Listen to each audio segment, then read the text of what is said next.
Hey guys, Jeremy here, and today we're going to be taking a look at this cordless paint sprayer, which was sent to me at no charge for this review. And right up front, you need to know that it is battery operated, but it does not come with a battery. You're going to have to supply your own DEWALT 20V battery. So make sure that you have that on hand prior to making your purchase. Now today, what I want to show you is everything that you get in the box, how to put it together, how to use it, the different features that it has available, so that you will be well informed when it comes time to make a decision if this is the right paint sprayer for you.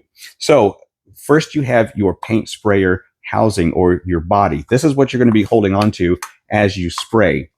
Then you've got your paint container, you've got your nozzle right here, viscosity funnels, you've got 4 sizes of nozzles and needles from a 1mm to a 3mm. Now, the thing that I wish that they would have done with these nozzles is to go ahead and stamp them with the correct size, whether it's going to be the 1mm, the 2.5mm, or the 3mm. These are not stamped. So the needles are marked with either the 1.0 or the 3.0mm, depending on what size you're using. Now, the needle does correspond to the nozzle, so you can't mix and match those. Just make sure that you have the right one when you put it together. You also do have a suction tube, a viscosity funnel, and then you do have a tool for when you tear this apart and get it ready for cleaning. Now, your paint sprayer body.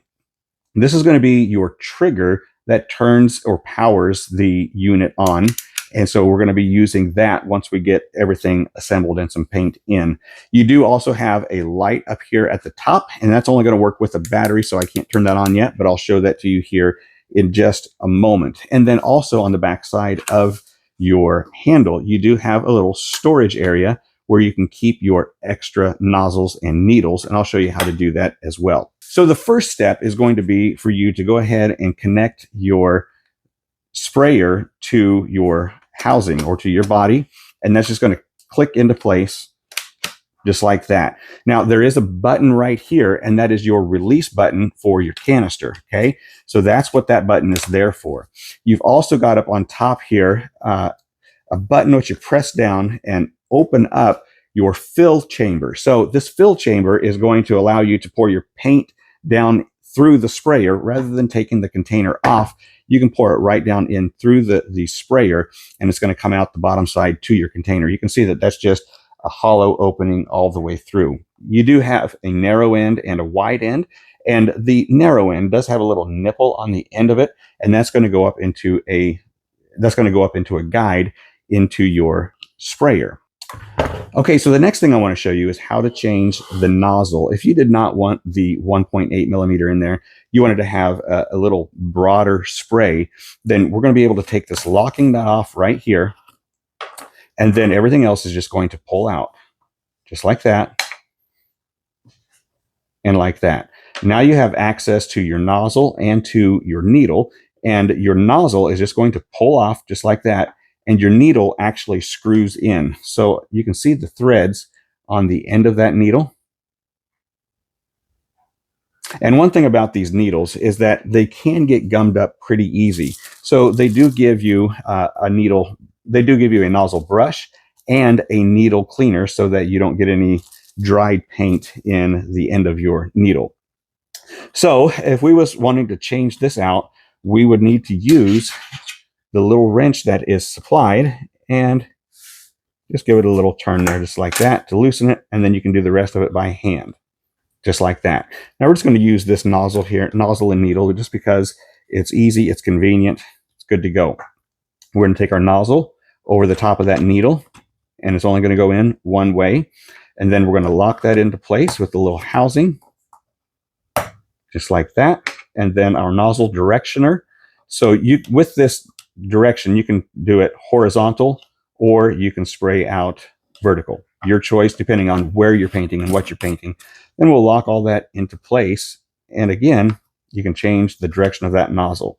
On the handle itself, you do have a flow control, which is going to allow you to spray faster or slower, and then it's also going to regulate how much paint is coming out of the nozzle itself.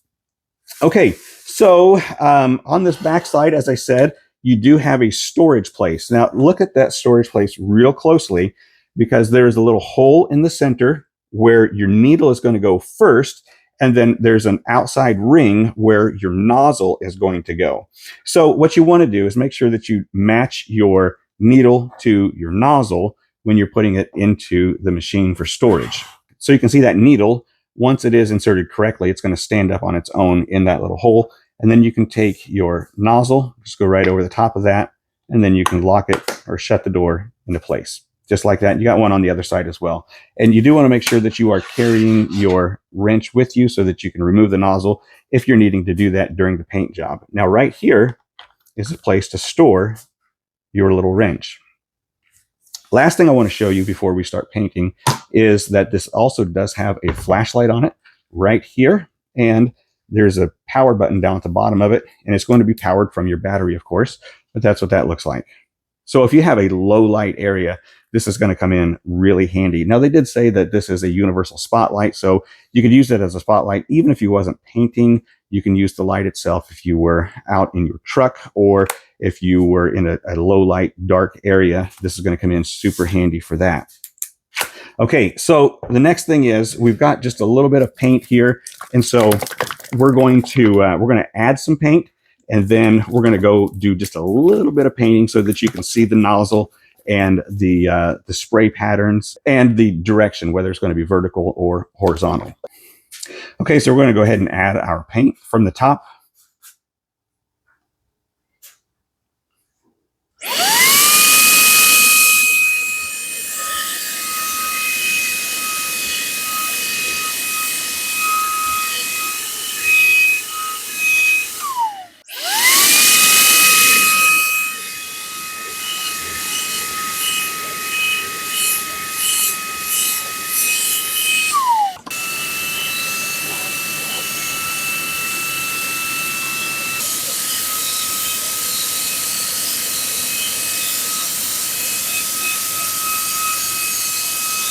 So you'll notice that I have this set at an angle as I'm spraying. And the reason is I don't have a whole lot of paint in here, and the nozzle is actually directed itself to the back side of the container, which is going to allow me to get just about all of the paint out of there. So, okay, so a couple of things to be aware of. Number one, this is completely immersible, which means that you can put it all the way underwater and not damage it.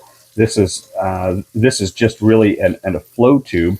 Your motor is going to be over here in the handle, so you don't need to worry about the immersion with this. Having these brush heads is super nice to be able to clean out those tubes. Needle cleaner. See how that goes right through that hole there? So nothing gets blocked in there. There you go. Now you just allow the sprayer, the needles and the nozzles to drip dry, and then put it back together, and you'll be ready to go for next time.